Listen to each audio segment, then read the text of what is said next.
When clues conspire to deceive, only Poirot remains calm. Welcome to Cafe Echoes. I'm your host, Silas Graves. Tell me in the comments where you're listening from. Your support means everything. Let's unravel the lie.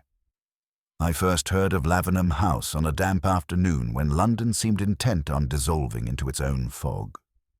Poirot and I had been invited, at the insistence of Lady Clarissa Wickliffe, to spend a weekend among quite the best people, which is generally my cue that something will go wrong with excellent manners. Lavenham House sat above the river, pale stone, black ironwork, windows that watched you as if they had opinions. Lady Clarissa received us by a fire. "Hercule Poirot," she cried. "You look exactly the same. It is infuriating." Poirot bowed. "Madame, it is the triumph of order." Her husband, Lord Wickliffe, hovered near the mantelpiece. Thin, correct, and ill at ease in a way that did not suit his title. His handshake was careful, his eyes sharp, and they slid to the door as though he measured distances for a retreat. The weekend's purpose, Lady Clarissa explained, was to celebrate the return of a family treasure, the Lavenham star, a sapphire the size of a pigeon's egg, framed in diamonds and set into a brooch.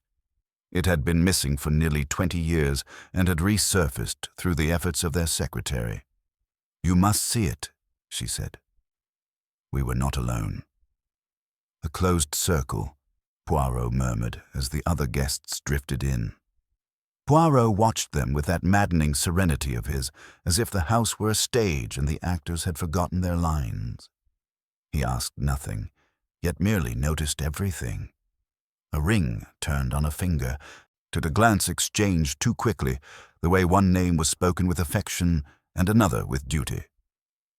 Sir Alistair Fenwick arrived first, loud, impeccably groomed, a financier, and, so Lady Clarissa told us, Lord Wickliffe's oldest friend. With him came his niece, Miss Poppy Fenwick, bright-eyed and watchful behind a smile. Dr. Imogen Say followed, the visiting physician. Calm, neat hands that never fidgeted. Arthur Vale, the solicitor, appeared next, clutching a leather case as though it contained his spine. Last came the secretary, Miss Eveline March. She was not pretty, yet one noticed her at once. Her dark eyes met Poirot's with a flicker of recognition before they dropped politely. Dinner passed in polished phrases, but the strain showed through. Sir Alistair's teasing made Lord Wickliffe stiffen. "Doctor," Say asked Lord Wickliffe about his sleep in a tone that felt personal. Arthur Vale drank water as if it were courage, and Miss March served Lady Clarissa with an obedience that bordered on possession. Afterwards, Lady Clarissa led us to the library, where a glass case was set into the wall. Inside, on velvet, lay the Lavenham star. It held a deep, cold light, as if it had swallowed a piece of midnight. Poirot did not lean close. He stood with hands behind his back, head tilted like a connoisseur searching for a flaw. "And now it is safe at last," Lady Clarissa said. "Safe," Poirot repeated. His gaze moved not to the jewel, but to the faces around it. Lord Wickliffe's tight mouth, Sir Alistair's narrowed eyes, Dr. Say's still hands, Arthur Vale's white knuckles, Miss March, who looked at the sapphire as one might look at a thing that once belonged to them. "My dear," Lord Wickliffe snapped, "the case is locked. The key is on your chain. There is a guard at the gate and another in the hall. No one is stealing anything from this house." Lady Clarissa laughed, but it sounded brittle. "Quite. We shall all sleep like angels." At 11, the house settled. From my room I heard the clock chime, a door close with a careful click, and, faintly, two voices in the corridor, low and urgent, quickly smothered. Then a cry tore through the silence. Footsteps thundered. Light flared. Lady Clarissa's voice rose, high with terror. "Clarence! Oh, God! Someone fetch help!" I ran out and collided with Arthur Vale, pale as paper. Dr. Say pushed past, already in command. Sir Alister barreled down the hall, bellowing for lamps. Miss Poppy appeared in a dressing gown, eyes bright as if this were theatre. Miss March stood at the corridor's far end, perfectly still, as though she had been waiting for the scream. Poirot emerged last, immaculate, even in haste, his eyes taking in everything at once. The open study door, the spilled light, the dark smear on the carpet. In the study, Lord Wycliffe lay on the rug before the desk, one hand outstretched toward the fireplace poker. His face had that slack look that needs no doctor to interpret. A desk drawer stood open, papers were scattered, and on Lady Clarissa's neck, the chain that should have held the key swung empty. "The jewel," I breathed. "Gone," Lady Clarissa whispered. "And Clarence is dead." Poirot's gaze moved from the corpse to the empty chain, then to the scattered papers, then to each of us. Slowly and delicately, as though arranging us like pieces on a chessboard. "Ah," he said at last, very quietly. "Already we have our first clue, and already I think it lies." Poirot did not rush to the body as the others did. He stood a little apart, the lamplight on his polished shoes, and watched Dr. Say kneel beside Lord Wycliffe. Her fingers went to throat and wrist. Her face remained calm. "He is dead," she said. "Some minutes, I should judge." Lady Clarissa swayed, and Miss March caught her with efficient hands. Sir Alister, already crimson, rounded on Arthur Vale. "You were with him earlier, talking wills and such. Don't stand there like a rabbit." Vale swallowed. "His lordship asked me to review certain papers. That is all."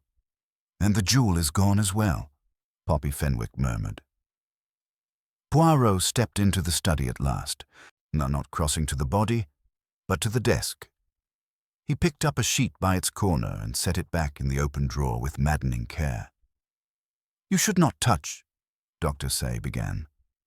Poirot lifted a hand. "Madame, I do not destroy. I arrange. Besides, the others have trampled already." His gaze dipped to the carpet where muddy shoe prints had indeed flowered like ugly blossoms. He turned to Lady Clarissa. "On your chain there was the key." "Yes, always. It was there at dinner. It was there when I went up. And now it is gone." "And the Lavenham star was kept in the library case which this key opens?" "Yes." Poirot's eyes moved from the empty chain to Miss March. "You observed this?" "The key was not there when I reached her, Monsieur Poirot." Sir Alister snorted. "Facts. There's a dead man on the floor and a jewel vanished." Poirot's polite eyes rested on him. It is always over the small things that the big things betray themselves. He went to the fireplace.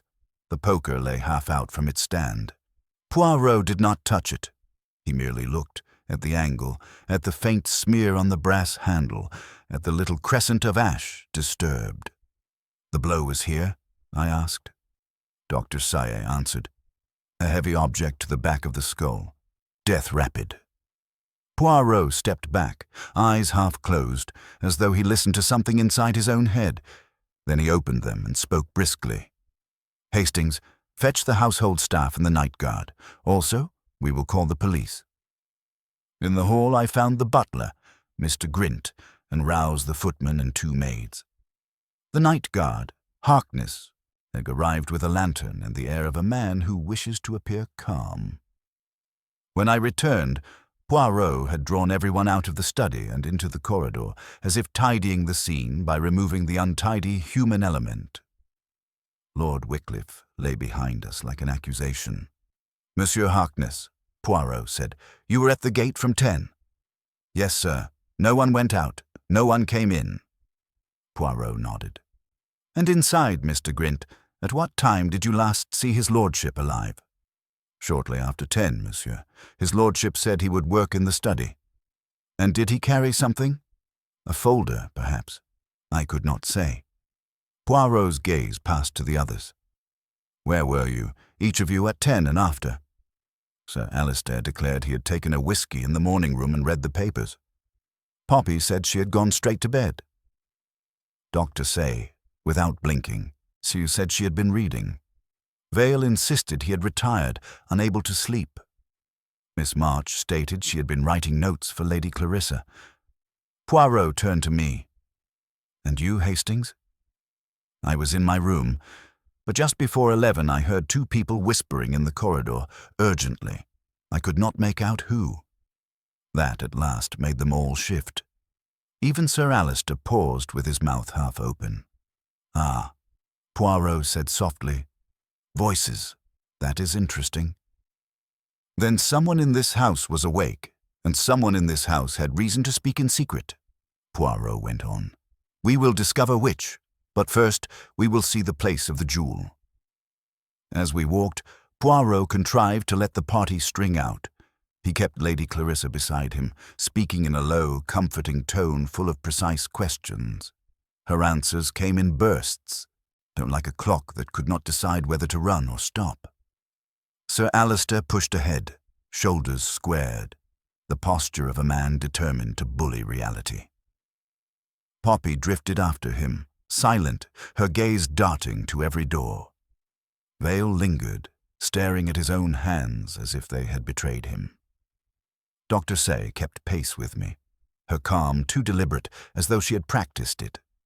Miss March came last, noiseless. Once, in the mirror of an engraving, I saw her eyes lift to Poirot's back, measuring, intent, then fall, obedient. The library door waited at the corridor's end, dark and ordinary. Yet as Poirot approached it, I felt, absurdly, that it watched us too. In that moment, I understood his earlier murmur. If every clue could lie, it would do so most readily here, among velvet and glass, where everyone had admired and everyone had desired, desperately, for once. Poirot unlocked the library door himself, borrowing the butler's keys without comment. The room received us with a hush that felt offended, as though our intrusion were vulgar. The fire had burned low. Shadows clung to the bookshelves. The glass case in the wall stood open, its velvet cradle empty, the impression of the brooch still faintly visible, like the memory of a body in a bed. Lady Clarissa gave a sound that was almost a laugh. It was there this evening." Poirot nodded, his eyes everywhere and nowhere. He did not go to the case. Instead, he walked the length of the room, counting softly under his breath, then stopped at the window. "Locked," he observed. "And you did not open it tonight?" "No." "Then the jewel did not leave by this way." Sir Alistair made an impatient gesture. "No, if you're suggesting it vanished into thin air." "I suggest nothing yet," Poirot said mildly. "I observe." He went at last to the case, peering at the lock with interest. No damage. It was opened properly, with the key. Lady Clarissa touched her bare chain. "Which someone took." "Yes, which someone took." Poirot straightened and looked at the carpet. "And yet there are no marks here. No scuffing, no hurry." "Perhaps the thief was careful," Poppy said. "Perhaps," Poirot agreed. "Careful thieves exist, but the murder upstairs was not careful." Dr. Say folded her arms. "You believe the two are connected?" Poirot inclined his head. "It is too neat otherwise." Arthur Vale cleared his throat. "The police will decide that." "They will," Poirot said, "and they will decide quickly. But quick decisions are not always accurate." He turned suddenly to Harkness, the guard. "Did you hear anything tonight?" "No, sir." "Not even raised voices?" "No, sir." Poirot smiled, a small, polite smile. "Then perhaps your ears are very selective." Sir Alistair laughed harshly. "This is ridiculous. Anyone here could have taken the key. Anyone could have struck Clarence. But if you want motives, start with money. He cut me out of a deal last month." Lady Clarissa stiffened. "That is not true." Sir Alistair shrugged. "You know nothing of business." Poirot watched the exchange with interest. "And you, Monsieur Vale, you prepared his papers?" Vale flushed. "I am a solicitor, not a murderer." "Indeed," And you, Madame Sayet, you attended him often. I am a doctor. And you, Miss March. Poirot's tone did not change, but the room seemed to tighten. You recovered the jewel after 20 years. Miss March met his gaze calmly. By following a lead, which you did not share. It was confidential. Poirot accepted this without comment. He moved to a small table and picked up a book, then replaced it an inch to the left. The order here is good, he said. Very good. Too good. When something is disturbed, it leaves a mark. Here, nothing. Except the jewel's gone, I said. Ah, yes. Except that. They were interrupted by the arrival of Inspector Crow, summoned from the village. He was a solid man with the air of someone who preferred facts that could be weighed. He examined the case, the windows, the door. He listened to accounts with a frown that deepened steadily. A burglary that turns into murder, he said at last. Or a murder dressed as burglary. Poirot clapped his hands softly. Voilà. Crow eyed him. And you are? Hercule Poirot. The inspector's expression shifted. Then perhaps you will tell me who did it. Not yet. Crow snorted. Then I will. He turned to Sir Alistair. Your quarrels with the deceased are well known. You were heard raising your voice earlier. Sir Alistair reddened. I left him alive. So say you, and you had financial motive. I had opportunity as well, it seems, Poppy said quietly. Crow waved her off. You were in bed. Poirot's eyes flicked to her. So you say? Crow continued. The simplest explanation is that Fenwick confronted Wycliffe, struck him in anger, then took the jewel to make it look like theft. Sir Alistair laughed incredulously. This is absurd. Is it? Crow said. The key could have been taken at any time. You were free of alibi. Poirot stepped forward. Inspector, permit me. The simplest explanation is often wrong. You forget the whispering voices. You forget the order in the library. You forget the doctor who hears heartbeats, the solicitor who knows secrets, the secretary who knows everything. Crow stiffened. Are you accusing everyone? I accuse no one, Poirot said gently. Not yet. But I beg you, do not arrest too quickly. Crow hesitated, then nodded. Very well. Fenwick, you remain available. All of you do. This house is closed. As he left, Poirot's gaze lingered on Miss March. For the briefest moment she smiled, as if at a private joke. Poirot noticed. He always did. After the inspector departed, the house seemed to exhale, though no one relaxed.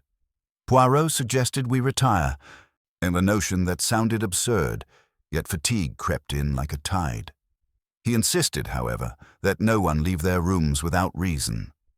Sleep, he said softly, is also a clue.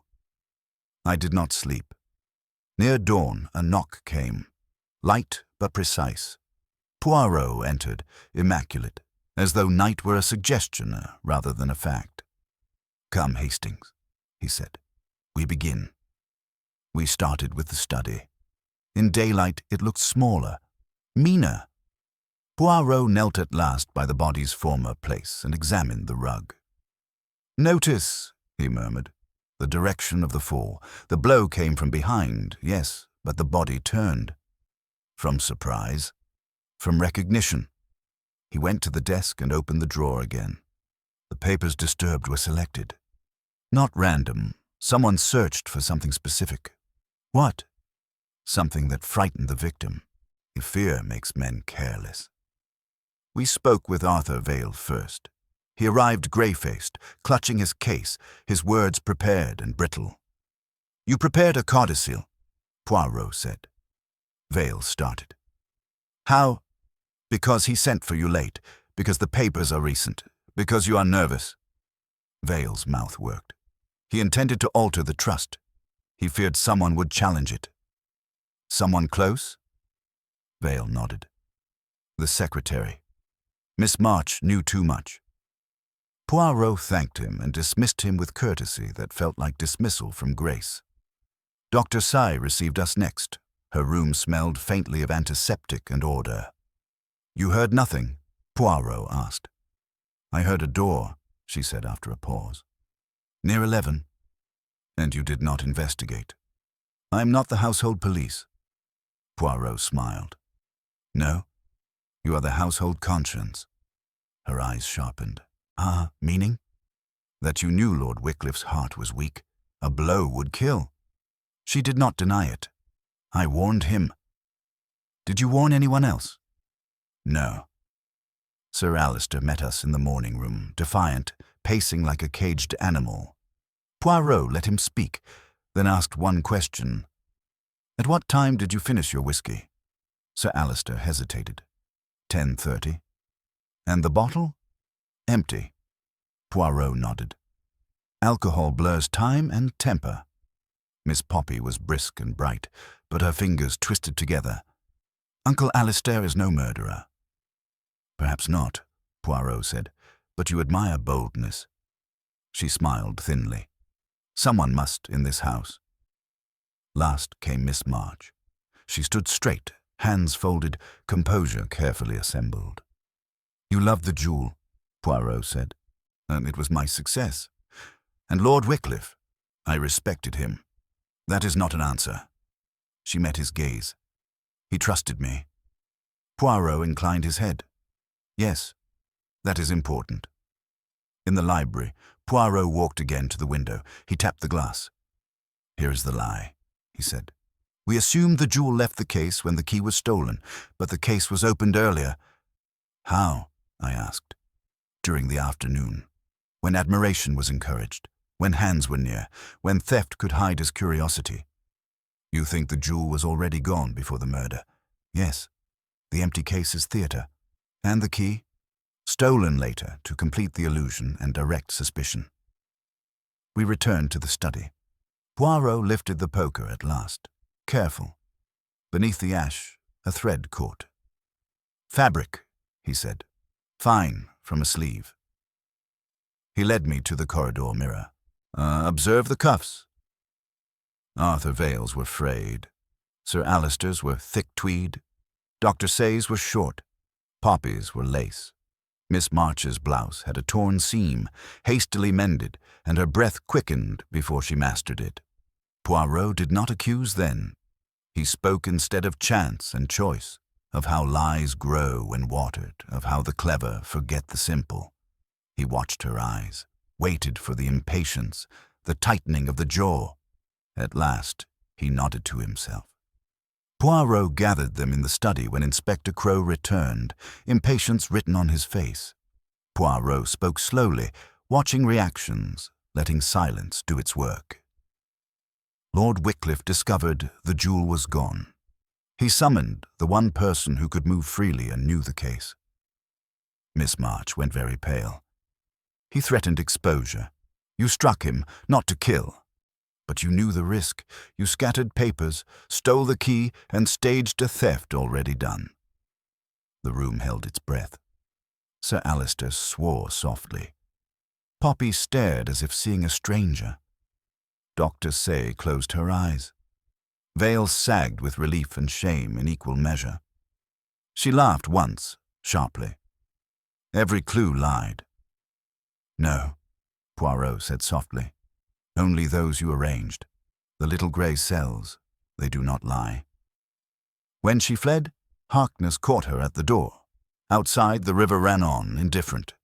I stood beside Poirot as the echoes faded. He straightened a book on the desk and smoothed his cuffs. "You see, Hastings," he said quietly, "truth is not hidden. It is merely ignored because it is inconvenient. That is the real crime." He looked toward the empty case once more, already thinking ahead, and as though this ending were merely the beginning of something yet unresolved. In his mind. The inspector's men took Miss March away, and for a moment the house seemed stunned into stillness. Lady Clarissa sank into a chair, her hands trembling, while Sir Alister poured himself another drink with less ceremony than before. It felt finished, yet Poirot did not wear the air of a man who has concluded. He watched the doorway where Miss March had vanished as though expecting it to reopen. "Then it is done," Inspector Crow said, with the relief of someone eager to close a ledger. "Almost," Poirot replied. Crow frowned. "She confessed, after a fashion. You explained the method. What remains?" "The jewel," Poirot said gently. "And one inconsistency." Crow stiffened. "She took it." "Ah," said Poirot. "Ah, did she?" The question hung uncomfortably. Lady Clarissa looked up. She must have. Where else could it be? Poirot did not answer at once. He went to the library, opened the empty case, and ran a finger along the velvet. When a woman steals a jewel she has desired for years, she does not part from it easily. She does not leave it where it can be discovered by accident, and yet Miss March fled without it. Sir Alister snorted. Perhaps she hid it earlier. "Perhaps," Poirot said. "But then why risk returning to the study at all? Why murder when theft alone would have sufficed?" Dr. Say spoke quietly. "Because Lord Wycliffe knew." "Yes," Poirot agreed. "He knew the jewel was already gone." Crow rubbed his chin.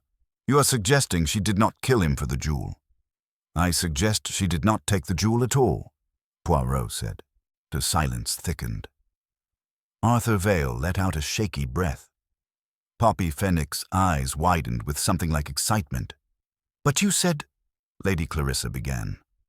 "I said every clue lied," Poirot interrupted softly, "including the confession." Crow bristled. "Confessions do not lie. They misunderstand," Poirot corrected. "Or they protect." "For whom?" Sir Alister demanded. Poirot turned his gaze upon him. "For someone weaker, someone she admired, or feared." Sir Alister laughed, but it was brittle. "This is absurd. You cannot unravel it again simply because you enjoy the sound." Poirot's eyes dropped to the glass in his hand. "You finished your whiskey at 10:30, he said. "Yet the bottle was empty, and yet you were steady. Curious?" Sir Alister's smile faltered. Poirot continued calmly. "You confronted Lord Wycliffe earlier, yes. Over money. Over the jewel's return, perhaps. You knew it had resurfaced before the weekend. You had motive and knowledge." Crow stepped forward. "Careful, Monsieur Poirot." "I'm careful," Poirot said. "I'm also attentive." He turned to Poppy. "Your uncle loves you very much."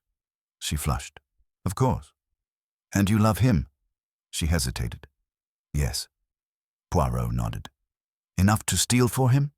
Enough to strike for him?" Her mouth opened, then closed. Tears sprang up, unconvincing in their timing. Lady Clarissa stood abruptly. "This is monstrous." Poirot bowed slightly. "Madame, truth often is." Crow exhaled sharply. "Where is the jewel?" Poirot gestured to the fireplace in the study. "Inspector, would you be so kind?" The poker was lifted. Behind the grate, wrapped in a handkerchief scorched at the edges, lay the lavinum star. Was even dulled by ash, it held its cold light. Lady Clarissa cried out. Sir Alister staggered back as though struck. "It was hidden in panic," Poirot said, "by someone who did not plan theft, only concealment. Someone who acted in rage, then relied on another to take the blame." Poppy sobbed then, truly this time. "I didn't mean, she said she would help me. She said she would fix it." Miss March had not stolen the jewel. She had discovered the theft, confronted Lord Wycliffe with the intention of bargaining, and arrived too late. The blow had already fallen. She took the blame because guilt is persuasive when mixed with loyalty. Crow straightened slowly. "Fenwick." Sir Alister sank into a chair, suddenly old. "I never meant to kill him." Poirot closed his eyes briefly. Violence is rarely tidy. As the inspector moved to arrest him, Poirot stepped aside, already smoothing disorder from the room with his gaze. When it was over and the house settled into a quieter sorrow, he turned to me. "You see, Hastings," he said, "when every clue lies, it is because someone wishes the truth to be simple. But human nature is never simple. That is why it always betrays itself in the end." We stood there a while longer, the morning light creeping in to expose dust and disarray that no explanation could fully restore. Lady Clarissa wept quietly, not only for her husband but for the careful illusions of her life. Dr. Say busied herself with unnecessary tasks, avoiding everyone's eyes. Arthur Vale murmured of arrangements and responsibilities, already rebuilding order with paper and ink. Outside, the river moved on, carrying away secrets it had witnessed through the windows. Poirot watched it, thoughtful, as though measuring how much truth a place can endure before it must be abandoned. Then he drew a breath, squared his shoulders, and the case, at last, settled into silence. Thereafter, the arrest did not bring peace so much as a fragile quiet, the sort that settles after a storm when branches still creak and the ground is sodden. Sir Alister was taken away without drama, his earlier bluster drained into a hollow compliance. Miss Poppy was led upstairs, distraught and clinging to Lady Clarissa, whose own composure had cracked into something distant and brittle. The jewel was returned to its case, though no one suggested locking it again. The Lavenham star seemed diminished now, as though exposure had robbed it of authority. Poirot remained restless. He wandered the house with small, deliberate steps, pausing to straighten a chair, to adjust a book, to peer out of a window as if searching for a thought that refused to settle. I followed, aware that for him a case is not finished when guilt is assigned, but only when every thread lies flat. "You are troubled," I said at last. "Yes," Poirot replied, "because order has been restored too easily."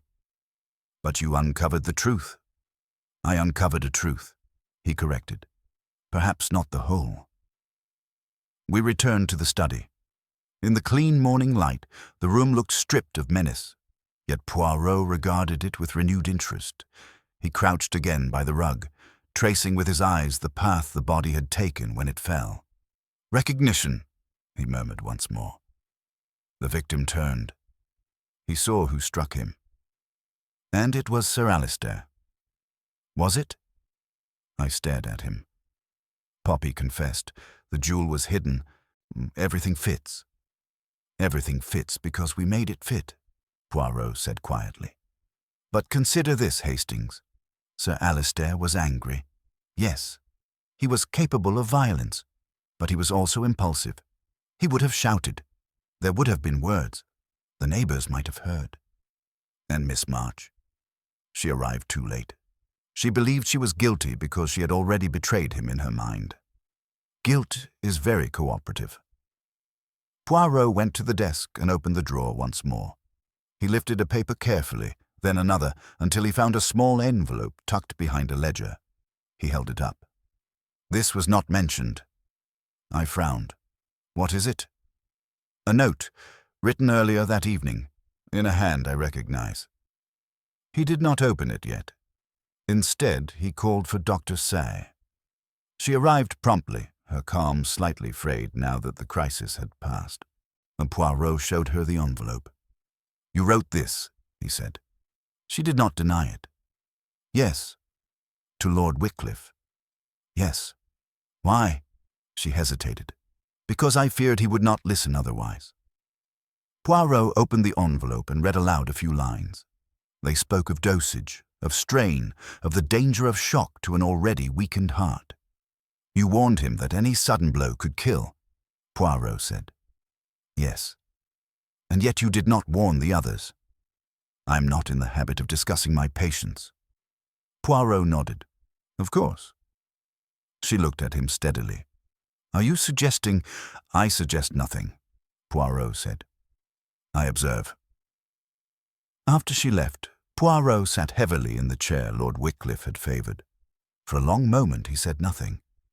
"Hastings," he said at last, "what if the blow did not kill him?" I stared. But what if the blow merely startled him? What if the heart failed on its own? You mean the death was not intended? I mean the hand that struck may not be the hand that killed. The implication chilled me. Then Sir Alistair may be guilty of theft and assault, Poirot said softly, but not of murder. And Miss March? Guilty of loyalty. Then who? Poirot raised a finger. Patience. He summoned Inspector Crow once more. When the inspector arrived, visibly irritated, Poirot laid out the doctor's note, the medical facts, the absence of a struggle, the speed of death. You are saying natural causes, Crow said. I am saying contributory causes, Poirot replied. A frightened heart, a sudden shock, a body already failing. Crow scowled. That will not hold in court. Perhaps not, Poirot agreed. But truth does not require courtrooms to exist. The inspector left, an unconvinced but thoughtful. That afternoon, as arrangements were made and the house prepared for departure rather than hospitality, Poirot stood once more by the river. The water moved steadily, indifferent, carrying reflections that broke and reformed without concern for accuracy. The affair is not as neat as it appears, he said. But life rarely is. Will you pursue it further? I asked. Poirot shook his head. Justice will take its course. Human justice, imperfect but necessary. As for the rest, he spread his hands. We must live with ambiguity. He turned back toward the house, already reclaiming his composure. Come, Hastings. Even when every clue lies, something remains.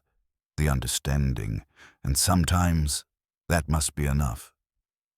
Morning brought departures rather than arrivals. Lavenham House shed its guests like a skin, not each leaving with relief poorly disguised as propriety. Lady Clarissa remained pale but composed, overseeing arrangements with mechanical grace. The jewel was locked away again, though no one spoke of it without a faint shudder, as if it had acquired a will of its own. Poirot and I prepared to leave as well, yet he lingered, delaying the motor car, walking the corridors once more. He paused outside the study, listening, then entered alone. When he emerged, his expression was settled at last, the lines of uncertainty smoothed into calm acceptance. You have made peace, I said. With reality, Poirot replied, which is never tidy. On the drive to the station, he spoke little. Only when the countryside opened and the house fell from view did he resume. The greatest deception, he said, is believing that guilt and innocence exist in isolation. They intertwine. You believe Sir Alistair may not be convicted. I believe he will be punished enough, Poirot said quietly, by the knowledge that his anger frightened a man into death. And Miss March? She will live with the truth she tried to bury. That, too, is punishment. At the station, we encountered Inspector Crow once more. He looked tired, his certainty dulled. The doctor's testimony complicates matters, he admitted. The charge may change. Poirot inclined his head. Justice adjusts. Crow hesitated. You were right about one thing. Every clue did lie, or rather, it pointed where someone wished us to look. Poirot smiled faintly. Then you have learned something. That is not nothing. On the train, Hastings, and I watched Poirot arrange his luggage with exact care. The rhythm of the wheels seemed to soothe him. After a while, he spoke again. There is a lesson here, he said. I am listening. When people believe themselves unseen, they reveal everything. Miss March believed herself invisible. Sir Alistair believed himself powerful. Both were wrong. And the jewel? It was never the true prize, Poirot said. Power was. Control. Fear. We sat in silence, the landscape sliding past, ordinary and untroubled. Yet I could not shake the image of the empty case, the velvet marked by absence. That evening, as we reached London, Poirot stopped on the platform and looked back along the train. You see, Hastings, he said, the mind desires certainty. But truth is often provisional. One must accept the best arrangement available. He hailed a cab, not immaculate as ever. As we drove away, he allowed himself a small sigh, half satisfaction, half regret. "Another affair concluded," I ventured. "Yes," Poirot said, "and another reminder. When every clue lies, it is because humans lie to themselves first. Solve that, and the rest follows." The cab merged into traffic, carrying us onward. Behind us, Lavenham House would close its doors, its windows watching no one now, its secrets diminished but not erased. Life, like the river, continued, indifferent yet marked, and Poirot, content with order restored however imperfectly, turned his thoughts already to the next puzzle that would demand the attention of his little grey cells. Yet even as he spoke, I sensed the case had left its residue. Lavenham would linger, not as scandal, but as unease. In the days that followed, newspapers simplified the affair, trimming motives to fit columns. Poirot read them with distaste, folding each page with a precision that suggested restraint. One afternoon, a letter arrived. Lady Clarissa wrote with formal gratitude and quiet despair. The house was to be sold. She could not bear its rooms. Poirot read the letter twice, then placed it carefully away. "Order can be rebuilt elsewhere," he said. "And justice?" I asked. He considered. "Justice is a direction, not a destination." Weeks later, we learned Sir Alistair would plead to a lesser charge. The doctor's evidence prevailed. Miss March would testify. Poppy would retreat from public view. The jewel would be exhibited briefly, then returned to a vault, admired without intimacy. Poirot seemed lighter then, as though time had agreed with him. One evening, over coffee, so he smiled suddenly. "You know, Hastings, the most dangerous lie is the one everyone agrees upon. It saves effort." I laughed. "You enjoy effort too much." "No," he said, wagging a finger. "I enjoy clarity." Outside, London hummed, immense and careless. Poirot rose, adjusted his hat, and prepared to leave, already attentive to the street's small asymmetries. "Come," he said. "The world is untidy. That is why it needs us." I followed him into the dusk, thinking of mirrors and windows, of truths arranged and rearranged until they could be born. The affair would fade, but its lesson would not. Somewhere, even now, another quiet room waited, another confident lie rehearsed itself, another frightened heart mistook control for safety. Poirot walked on, precise and patient, ready to listen, ready to see, trusting that when confusion gathered, the reason, applied gently and without fear, would find its way home. And so our journey continued, measured by thought, guided by compassion, ending not in certainty, but understanding for those willing to see. In the days that followed our return to London, the affair refused to lie quietly. Poirot received visitors who did not announce themselves, a barrister curious about medical nuance, a journalist probing for an angle, a distant cousin of Lord Wycliffe seeking reassurance. Poirot met each with courtesy, gave little, and observed much. He treated the case as one treats a room after guests have left, checking corners, smoothing what remains disturbed. One afternoon he asked me to walk with him.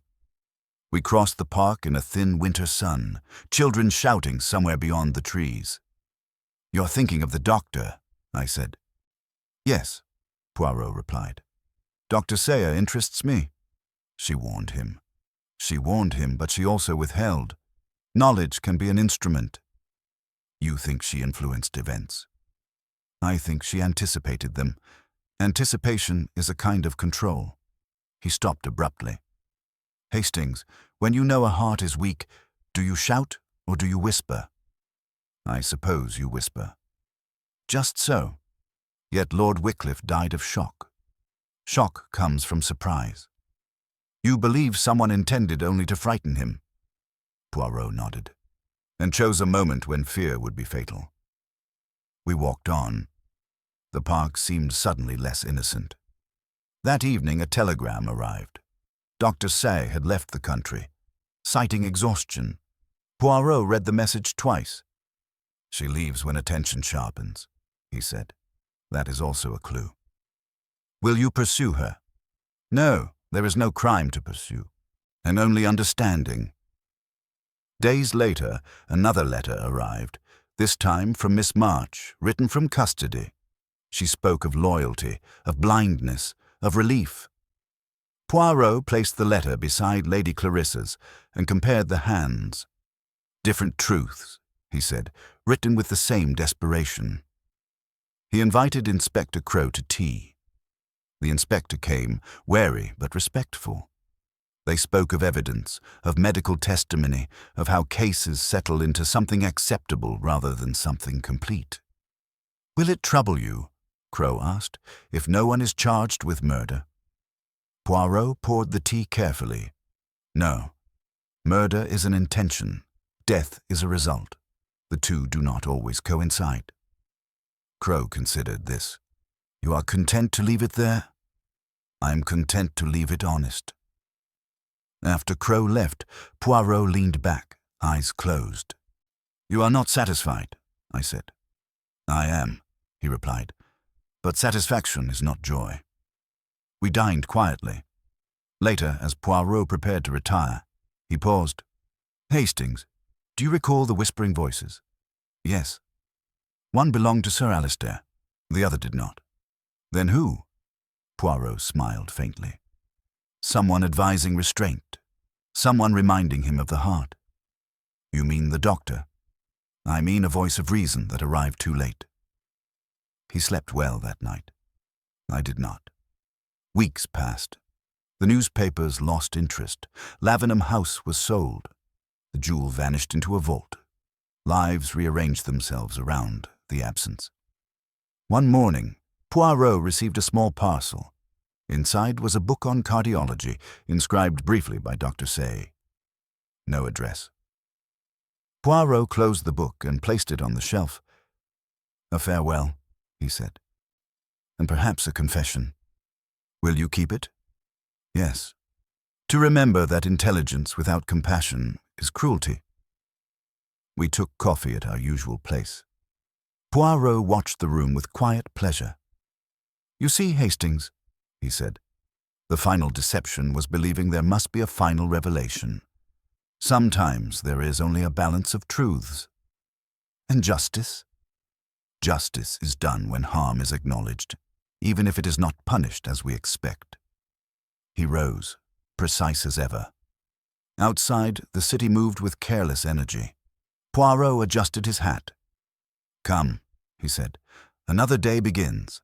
Somewhere, someone is arranging a lie very carefully, and somewhere else, the truth waits, patient to be noticed." We walked on together, the past settling behind us like a room finally aired, not perfect, but habitable. The affair at Lavenham receded into memory, not as a triumph, but as a reminder that clarity is fragile and must be handled with care.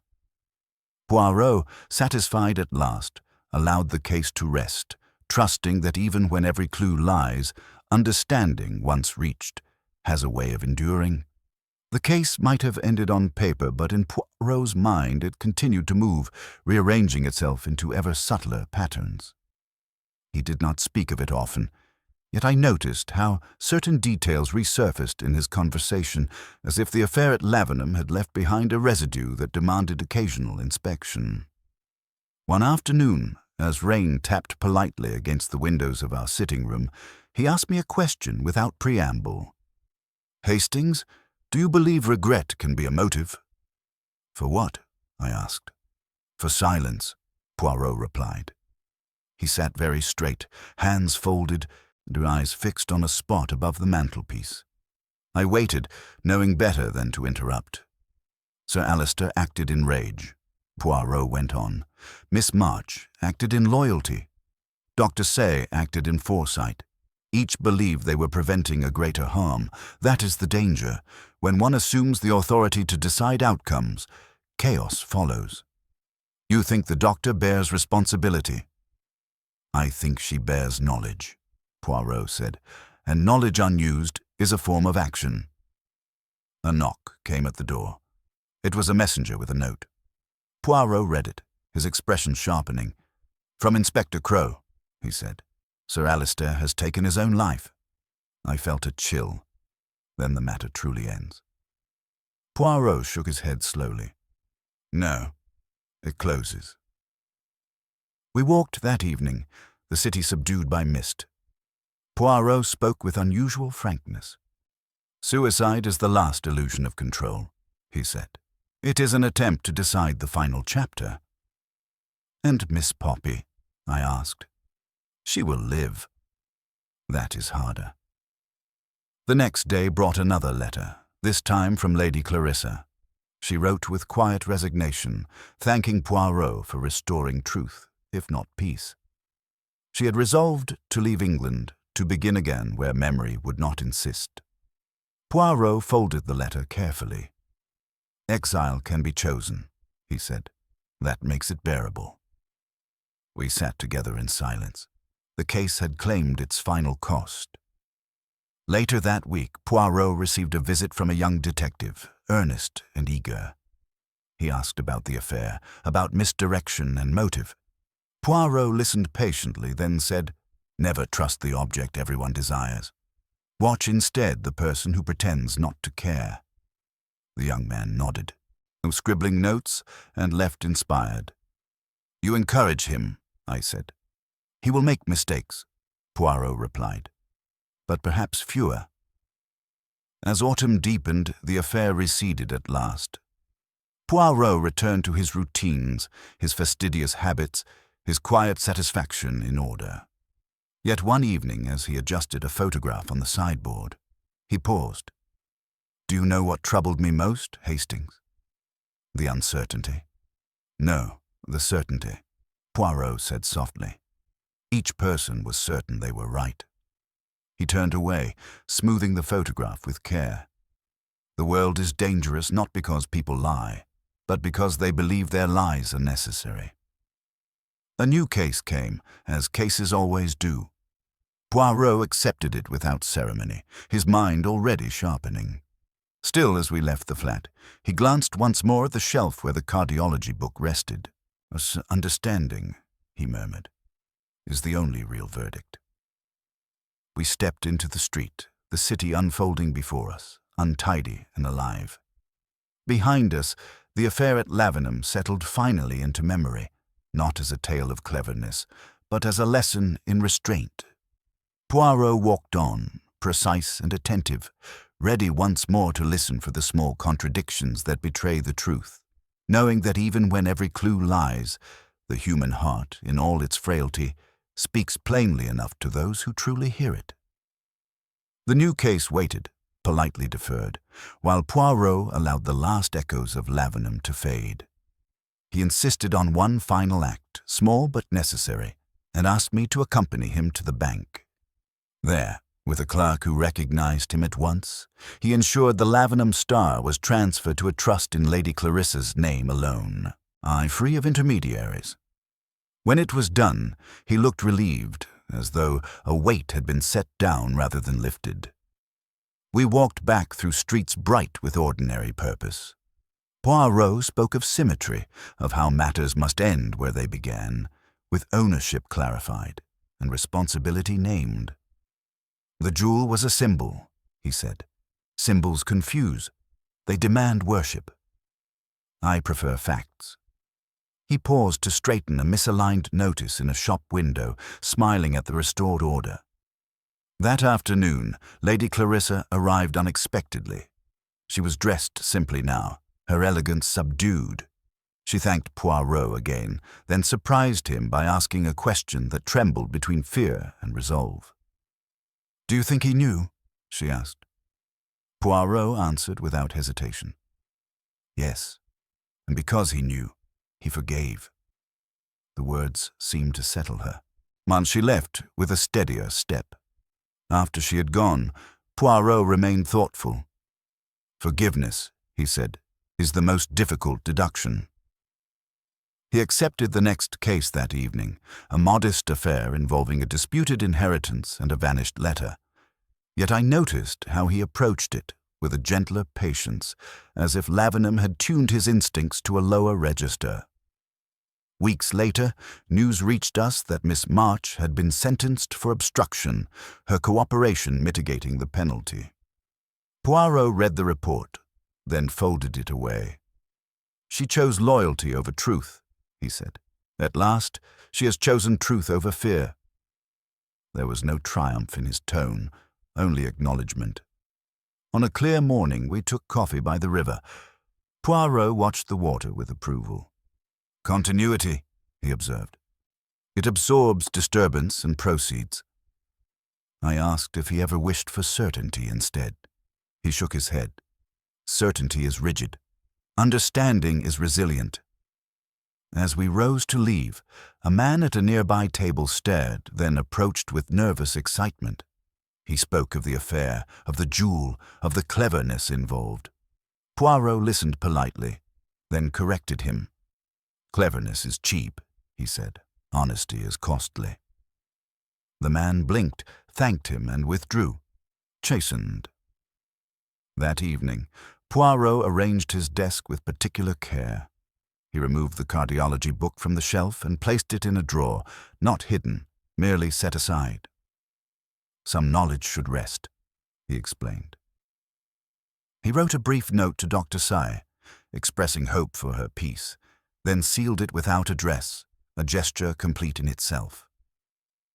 The season turned.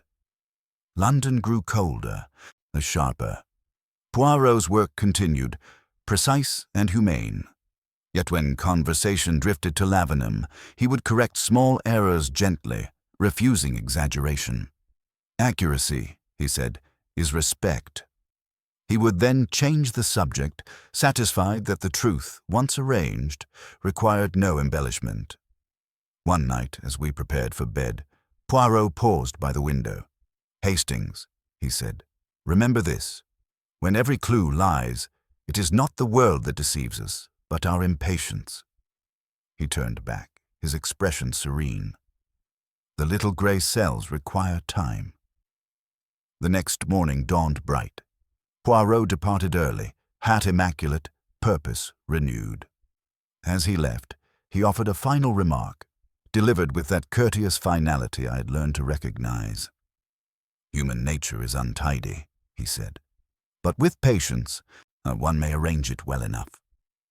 He descended the stairs, composed as ever, and the affair, at last, was truly over. Yet before the door finally closed on that chapter, Poirot permitted himself a rare indulgence and invited me to dinner. He spoke, between careful bites of method rather than outcome, of the necessity of listening longer than comfort allows. He recalled the whispering voices again, not as evidence, but as warning, and described how impatience turns ambiguity into error.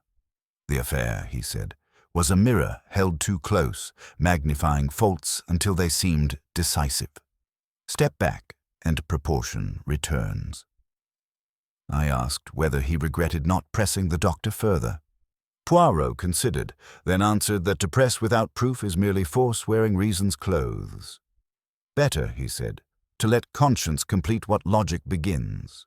And as we parted, he thanked me for my steadiness, a compliment that surprised me more than any revelation. Time did the rest. The affair settled into that quieter register where memory instructs rather than disturbs. Poirot resumed his habits with renewed pleasure, polishing shoes, aligning letters, weighing motives with humane precision. Occasionally he would pause, eyes distant, then dismiss the thought with a small smile, as if acknowledging a teacher passing in the street. On such evenings, he would remark that order is not rigidity but rhythm, and that truth, like music, depends upon intervals. When asked how he wished the case to be remembered, he replied that remembrance is the wrong measure. What matters is what changes afterward. People listened more carefully, spoke less hastily, doubted their certainties. That was enough. And then with that settled conviction, Poirot closed the drawer on the past, adjusted his cuffs, and moved forward, confident that when the next confusion gathered, Patience and the little grey cells would again find harmony. I walked beside him often after that, content to observe. He asked fewer questions aloud, trusting the quiet. In moments of levity, he teased me about my faith in appearances, and I accepted the correction gladly. The world, he said once, is not a puzzle to be solved, but a conversation to be understood. With that philosophy, he stepped lightly, courteous and exact, leaving behind no more disturbance than necessary, and taking with him the satisfaction of work done as well as it can be. So ended the affair, quietly, honestly, with no flourish beyond understanding, and Poirot, composed and observant, carried on, as he always did, attentive to human nature everywhere, always. The matter settled not with applause, but with quiet understanding, which Poirot considered the proper end to any human affair. In the days that followed, the legal outcomes resolved themselves as he had predicted, imperfectly yet with a certain moral balance. Sir Alister's death closed the possibility of public reckoning, but not of truth. Miss March served her sentence and emerged subdued, no longer possessed by the fierce certainty that had once guided her choices. Dr. Say remained abroad, her absence speaking as clearly as any testimony. Lady Clarissa departed England, leaving behind a house emptied of accusation and echoing only with memory. Poirot watched these conclusions with calm detachment. He neither celebrated nor lamented. One afternoon, as we walked along the embankment, he spoke of endings. People imagine that conclusions must resolve everything, he said. But a good conclusion does something more modest. It restores proportion. He paused to watch the river slide past, steady and untroubled. What cannot be repaired must at least be understood. I asked him whether the affair had troubled him more than others. He considered this carefully. It troubled me because the lies were reasonable, he replied.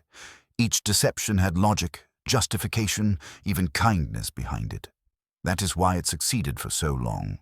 When cruelty is obvious, we resist. When it is disguised as protection, we welcome it. That evening, Poirot invited a small gathering to our flat, not to revisit the crime, but to close it. Inspector Crowe came, as did the young detective Poirot had once advised. Over coffee, Poirot spoke gently of the case, correcting nothing, accusing no one. He spoke instead of sequence of how one decision creates the conditions for the next, until outcome appears inevitable. But inevitability, he said, is often hindsight wearing authority.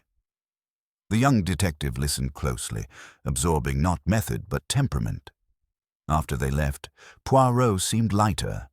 He rearranged the chairs, aligned the cups, and sat with visible satisfaction. Closure, he remarked, is a domestic matter. One must put things back where they belong. I realized then that his rituals were not eccentricities but acts of respect, acknowledgments that order, once broken, must be consciously restored. The final confirmation arrived weeks later in a brief note from Lady Clarissa. She had settled abroad, found a modest house, and donated the Lavenham Star to a public collection under conditions that stripped it of secrecy and prestige. Poirot smiled when he read this. She has done the correct thing, he said. The jewel no longer controls anyone. He placed the letter carefully among others, then closed the drawer with a decisive click.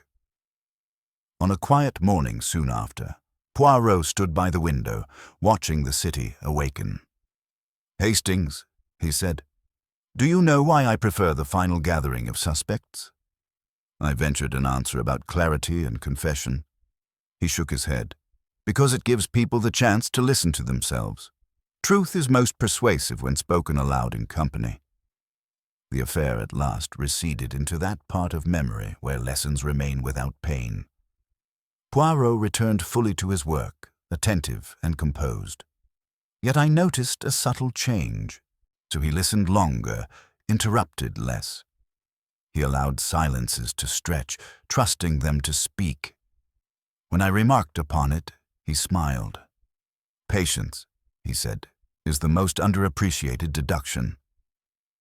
One evening, as we dined quietly, I asked what he would say if asked to summarize the case. He laid down his fork and answered with care. "I would say that no object is ever the true motive.